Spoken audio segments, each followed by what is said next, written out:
Imagine a ruler so ruthless, so bloodthirsty, that entire cities were wiped off the map at his command. Genghis Khan, a name synonymous with terror, didn't just conquer lands. He reshaped the very concept of warfare, leaving behind a trail of slaughter and destruction that echoes through history. His war crimes, including mass executions and the obliteration of entire civilizations, went far beyond typical conquest. These brutal acts didn't just change the course of history. They warped the very fabric of the world as we know it. Tonight, we'll explore Genghis Khan's darkest atrocities, his merciless mass slaughters, the cities he destroyed, and the lives he shattered, all in his quest for ultimate power and control. The Mongol army, led by Genghis Khan, was a brutal force unlike any the world had seen. They mastered speed, striking faster than their enemies could react, and employed psychological warfare so effective it could bring entire cities to their knees before a single sword was drawn. Word of the Mongols' cruelty spread like wildfire, with the mere rumor of their approach enough to make cities surrender without a fight. Genghis Khan's tactics didn't just instill fear. They crushed the spirit of anyone who dared oppose him, leaving a legacy of terror across Asia and Europe. The Khwarezm Empire, once a prosperous and powerful region, met its untimely and brutal end when Genghis Khan turned his wrath upon it. It all began with a trade dispute, a slight that seemed trivial in comparison to the horror that would follow. Genghis Khan sent a caravan of merchants to the Khwarezmian city of Otra, only for the local governor to accuse them of being spies. In retaliation, the governor executed the entire caravan, sending Genghis Khan into a frenzy of rage. The Mongol ruler demanded an apology and the return of the merchants, but the Khwarezmian Shah instead insulted the Mongol leader by executing the ambassadors sent in peace talks. This brutal affront was the spark that ignited the firestorm of destruction Genghis Khan unleashed. Genghis Khan's response was swift, merciless, and devastating. He descended upon the Khwarezm Empire with a vengeance, starting with the city of Bukhara. The Mongols entered the city, and the terrified citizens attempted to flee, but they were caught in the slaughter. Genghis Khan's forces massacred anyone who resisted, and the bodies of the dead piled up like refuse. The survivors were not spared. Women and children were captured, their fates sealed by the Mongol army's unrelenting cruelty. Genghis Khan ordered the execution of 70,000 people, a number so staggering it's hard to grasp. The city was left in ruins, the streets littered with corpses, their blood soaking into the earth. The destruction didn't stop there. As the Mongol army continued its rampage through Khwarezm, other cities fell one after the other. Samarkand, Urgench, and others were reduced to ash. Whole populations were slaughtered or driven into the desert, left to die from thirst and starvation. The rivers ran red with the blood of the fallen, and the stench of death lingered in the air for miles. People were buried alive, impaled, or cut down in the streets. There were reports of people being lined up and beheaded in rows, their heads piled high like grotesque trophies. Genghis Khan's forces showed no mercy. The cities were not only destroyed, they were obliterated. Buildings were torn apart, libraries burned, and anything of value was taken as spoils. The survivors, the few who managed to escape, were left broken and forever scarred by the horrors they had witnessed. Entire families were wiped from existence. The psychological toll on the survivors was immense. Many were driven mad by the sheer brutality of what they had endured. As a final act of cruelty, Genghis Khan ordered the execution of the remaining citizens in the region, ensuring that the memory of the Khwarezm Empire was erased from history. The aftermath of the destruction was a wasteland, where once thriving cities were reduced to rubble, and the cries of the fallen echoed in the empty streets. The consequences of Genghis' wrath were far-reaching. The region was left in ruins, with populations decimated, and a once great empire reduced to nothing. The psychological trauma of the survivors lingered for generations. A Khwarezm empire was never to rise again, and the blood-soaked legacy of Genghis Khan's vengeance would become a chilling reminder of his power and cruelty. The annihilation of Khwarezm remains one of the darkest chapters in Genghis Khan's brutal reign. The Mongols were known not only for their unmatched prowess in battle, but also for their unfathomable cruelty, and nowhere was this more evident than in the massacre of Nishapur. The city of Nishapur, situated on the Silk Road, was a prosperous center of trade and culture. But in 1221, it became a monument to terror and death when the Mongol army, fresh from its victory over the Khwarezmian Empire, descended upon it with the full weight of their wrath. Nishapur, despite its wealth and strategic position, had dared to resist the Mongol juggernaut, and Genghis Khan, never one to tolerate defiance, unleashed his soldiers with a vengeance. The Mongol army, notorious for its psychological warfare, employed fear as a weapon long before the actual killing began. Scouts and horsemen, with their faces painted in blood, arrived at the gates of the city, spreading word of the horrors that awaited anyone who dared to stand against the Mongols. But when the Mongol forces breached the city's walls, the people of Nishapur knew that nothing would save them. The massacre was swift and methodical, a perfect example of Genghis Khan's ruthless strategy. Unlike some of his earlier campaigns, where the focus had been on raising military fortifications, this time Genghis set his sights on the very soul of the city, the people. The army showed no mercy to civilians, soldiers, or even animals. Men, women, and children were slaughtered in droves. Those who attempted to flee were caught, and their fate was sealed. The Mongols set their sights on every living creature within the city, slaughtering with cold efficiency. They did not discriminate between soldiers and civilians, between the young and the elderly, between the healthy and the infirm. Mongol soldiers, masters of brutality, worked in perfect unison, their savage techniques honed through years of brutal warfare. Families were torn apart as they were dragged from their homes, their screams silenced by the sharp, brutal blows of Mongol blades. Children were slaughtered in the streets, their tiny bodies trampled beneath the hooves of Mongol cavalry. Women were not spared, often subjected to unspeakable horrors before being cut down. Even animals, horses, cattle, dogs, were not left alive. Anything that could be used for sustenance or advantage was systematically slaughtered. The methods employed were as horrifying as the scale of the massacre itself. One of the most chilling aspects was the way the Mongols organized the bodies of their victims. They didn't simply kill, they turned the act of death into a grotesque art form. In the aftermath of the slaughter, the bodies of the fallen were gathered in heaps. But the Mongols took it one step further. The severed heads of the victims, those who had been killed in the city's streets, were stacked into pyramids, macabre monuments to the city's destruction. These grotesque piles of skulls, sometimes said to contain over 100 Zalozan heads, towered over the remains of what had once been a thriving city. The pyramids of skulls served as a grim warning to any who would dare challenge the Mongols in the future. The city, once a jewel of civilization, was left in ruins. Buildings, homes, and markets were burned to the ground, reduced to charred skeletons. The city's walls, which had once stood tall against invaders, were now nothing more than broken remnants of a past that had been obliterated. Nishapur became a ghost town, its name forever synonymous with destruction, death, and despair.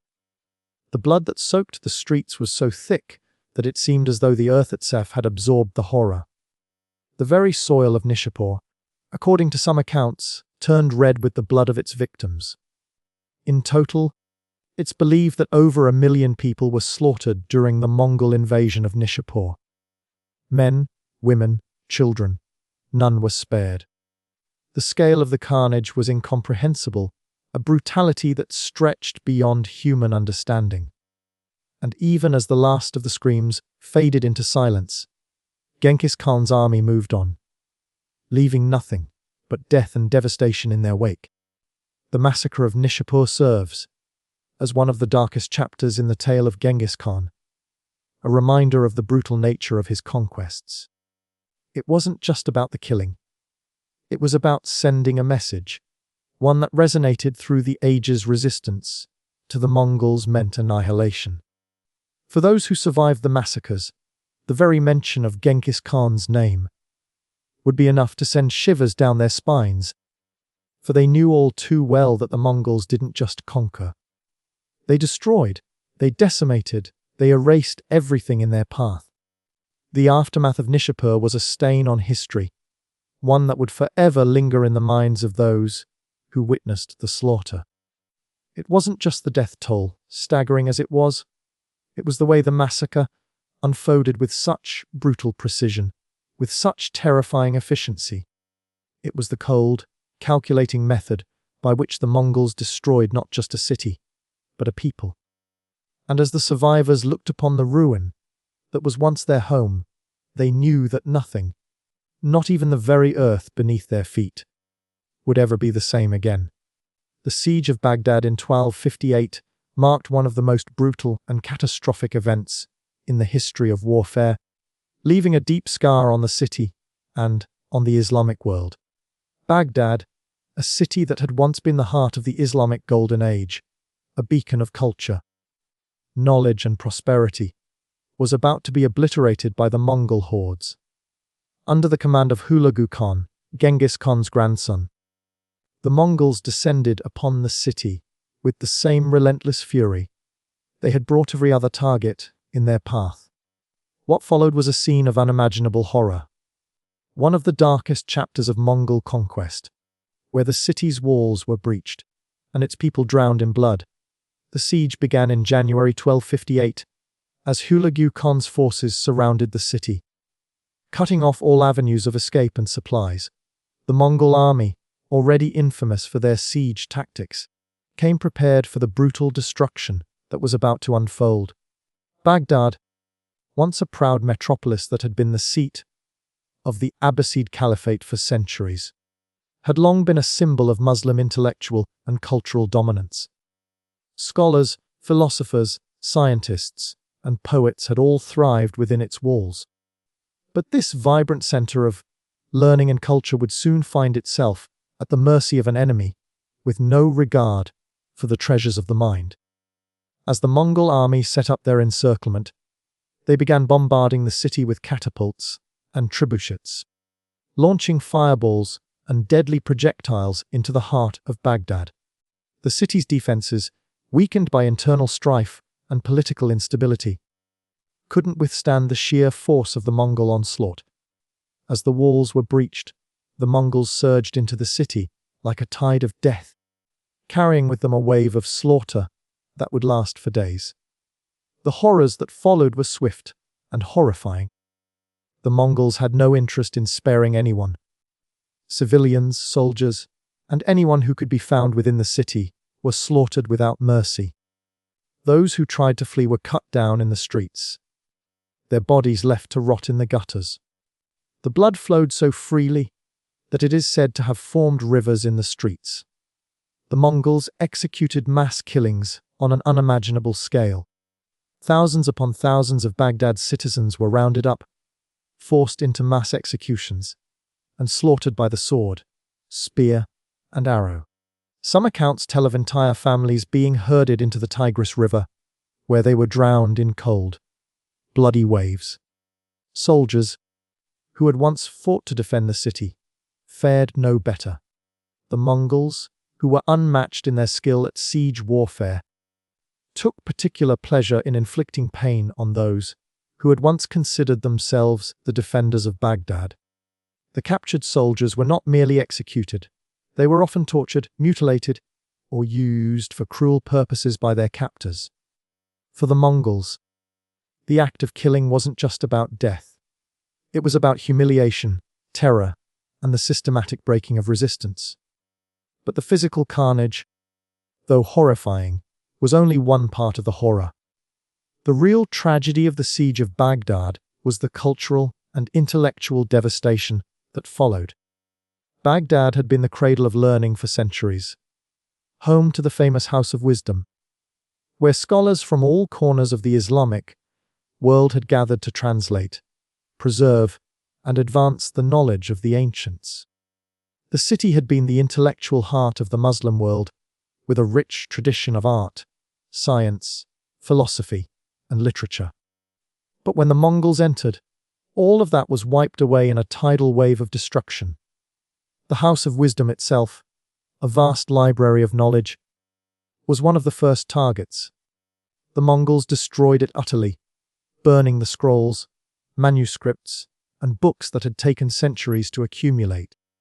Knowledge that had once illuminated the minds of generations was consumed by the flames. The rivers of the Tigris were said to run black with ink, as the hundreds of thousands of books were tossed into the water, lost forever to the flames and the current. Scholars, philosophers, and scientists were either killed outright or forced into servitude. Those few who survived had no home, no library, and no means to continue their work. The Mongols also inflicted cultural damage that reached far beyond the destruction of books. The city's great mosques, palaces, and marketplaces were looted and burned, their walls reduced to rubble. The magnificent architectural wonders that had been the pride of Baghdad were turned to dust. The destruction of such a great city didn't just mark the end of a physical space. It marked the obliteration of an entire way of life. A moment in history when the Muslim world, once the beacon of knowledge and culture, was plunged into darkness. As the Mongols continued their reign of terror, they also turned their attention to the city's most sacred spaces. Mosques and religious sites, the very heart of Baghdad's spiritual life, were desecrated. The Grand Masjid al-Kabir was looted and burned, and the great minarets, once towering symbols of Baghdad's glory, were left in ruins. The Mongols made no distinction between the sacred and the profane. Everything that could be destroyed was destroyed. By the time the Mongols had finished with Baghdad, the city was a ghost town. Its once great population was decimated, its cultural treasures erased, and its institutions left in tatters. What had once been one of the greatest cities in the world was now a ruin. The massacre at Baghdad did not just claim lives. It claimed an entire civilization, a wealth of knowledge and culture that would never fully recover. The aftermath of the siege of Baghdad left a permanent mark on history. It shattered the heart of the Islamic world and signaled the end of an era of intellectual flourishing that would not be seen again for centuries. The Mongols had not just conquered a city, they had destroyed the very foundation of a great civilization. For the survivors, the memory of the destruction would be passed down through the generations. A tale of the day when Baghdad, the jewel of the East, was wiped off the face of the earth by the Mongol storm. Genghis Khan understood the power of fear better than any other conqueror before or since. His use of psychological warfare was one of the most terrifying aspects of his military genius, a weapon that often forced entire populations to surrender without even a single arrow being fired. He knew that the mind could be just as powerful as the sword, and by manipulating fear, he could break the will of his enemies before they even had the chance to defend themselves. One of the most effective tactics he employed was the use of spies and scouts to spread fear far and wide. Genghis Khan's network of spies was vast, stretching across the known world, gathering information not just on enemy movements and weaknesses, but on the psychology of the people he sought to conquer. These spies would spread rumors about the Mongols, crafting stories so terrifying that even the mere mention of their name sent shockwaves through cities and villages. Word would spread like wildfire. The Mongols were coming, and with them came death and destruction. The mere presence of Mongol scouts in a nearby town could cause entire communities to panic and flee. Genghis Khan also knew that his reputation alone was a weapon. He made sure that the stories of his brutality were exaggerated and embellished, creating a mythic aura of terror around him. The rumors of his massacres and unspeakable cruelty were designed to paralyze the minds of his enemies. As Mongol forces advanced, their reputation often preceded them, and the fear they instilled was enough to cause cities to surrender without a fight. The sight of a Mongol army, even from a distance, would often send defending forces into a state of paralysis. They knew what awaited them if they resisted, and the terror of that fate was enough to break their resolve. But Genghis Khan didn't rely solely on rumors. He understood that fear must be reinforced by action. When a city or town resisted his demands, he would not hesitate to make an example of it. Whole populations would be slaughtered, and the bodies of the dead left as a gruesome warning to others. The massacres at places like Nishapur and Baghdad weren't just about punishing those who fought back. They were strategic acts of terror, meant to send a clear message: resist the Mongols, and your city will be erased from the earth. The Mongol approach was methodical. As they approached a target city, they would first send emissaries to demand surrender. The Mongols would offer terms of peace, allowing the city's inhabitants to live if they submitted without a fight. But if those terms were rejected, Genghis Khan's armies would carry out their promise of annihilation. The devastation would be swift and brutal, and the news of such destruction would travel faster than any army could. Surrounding cities, knowing what awaited them, would often surrender without even engaging the Mongols in battle. In some cases, Genghis Khan's army would use the threat of complete annihilation as leverage to force entire regions to submit. He would target civilian populations, attacking not just military strongholds but entire towns and villages.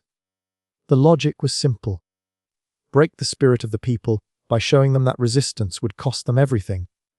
When a population saw their friends, family, and homes destroyed in the wake of a Mongol assault, the survivors often had no choice but to surrender. It was a brutal but effective form of psychological manipulation, and it worked time and time again. What set Genghis Khan apart from other conquerors was his understanding of the human psyche. He knew that once fear was instilled in the hearts of his enemies, they would be easy to control. This manipulation went beyond simple intimidation. It was a sophisticated strategy designed to ensure that his enemies would never dare to challenge him again. He turned fear into a weapon so powerful that it allowed him to conquer vast stretches of land without the need for endless bloodshed. The mere possibility of facing the Mongols was enough to make even the most hardened leaders reconsider their position. The psychological warfare Genghis Khan employed was not just about causing fear. It was about controlling the narrative. He made sure that the stories of his past victories were carefully crafted to build his reputation as an unstoppable force. The Mongol war machine was not just a physical entity. It was a mental force, a terrifying shadow that loomed over the minds of all who stood in its way. Those who submitted willingly were spared the worst of the Mongols' wrath, but those who resisted would find that their cities were left in ruins, their people slaughtered, and their homes burned to the ground. In the end, Genghis Khan's psychological warfare was one of the key factors in his success.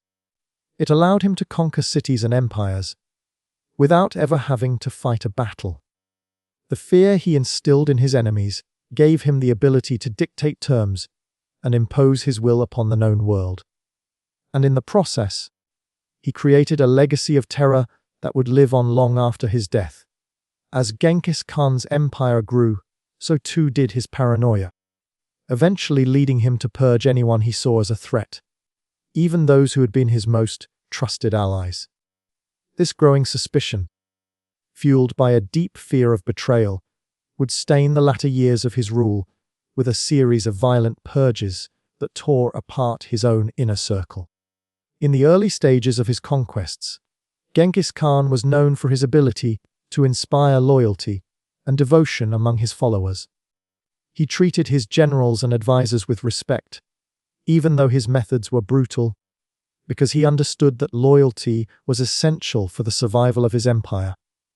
But as time passed, and as the Mongol Empire expanded, Genghis's paranoia began to fester, transforming from a healthy wariness of betrayal into something far more destructive.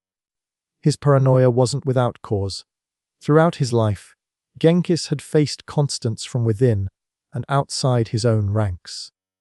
He had been betrayed by his own half-brother, Khazar, during his early rise to power, and the experiences of his youth, growing up in the unforgiving wilderness and being cast out by his own tribe, left him with an unshakable fear of treachery. However, as his empire grew more powerful, so did his distrust, and he began to view potential rivals and allies alike with suspicion. One of the first signs of Genghis Khan's growing paranoia was his treatment of his generals.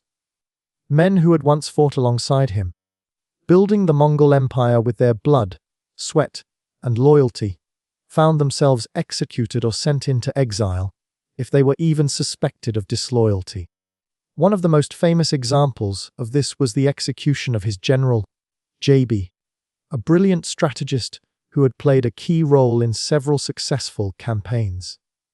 Though Jabi had proven himself time and again, Genghis Khan ordered his execution, reportedly, because of rumors that Jabi might have been plotting to take power for himself.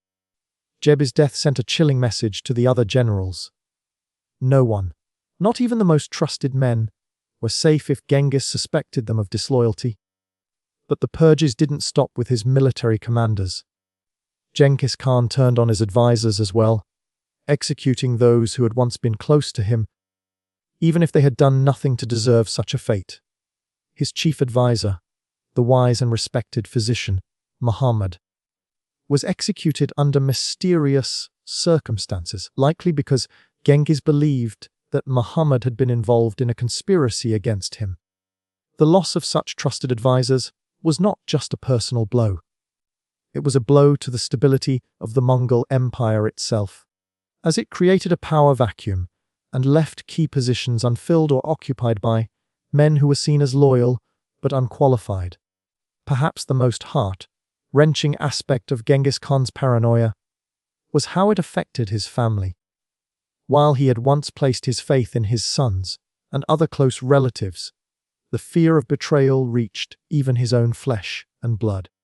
One of the most infamous incidents occurred when Genghis Khan executed his half-brother, Belgute, who had been a loyal companion throughout his rise to power. Belgute's execution was likely based on suspicions of disloyalty, and though it's unclear whether Belgute had actually plotted against Genghis, the Mongol leader's growing mistrust was enough to justify the brutal act. It is said that Genghis Khan's relationship with his family members grew strained, as even his own sons were seen as potential threats. His own flesh and blood were not exempt from his purges if they were seen as rivals or if Genghis suspected them of harboring ambitions of their own. As the purges continued, they began to take a toll on the Mongol Empire. The violence that had once been focused outward, against the cities and kingdoms Genghis Khan sought to conquer, now turned inward, decimating the very core of his military leadership. The empire, built on the backs of loyal and capable generals, was slowly eroded as Genghis Khan's mistrust spread. Those who survived the purges were often left to rule, without the experience and guidance that had helped Genghis to build his empire in the first place. The toll on the Mongol military was felt deeply in the years that followed.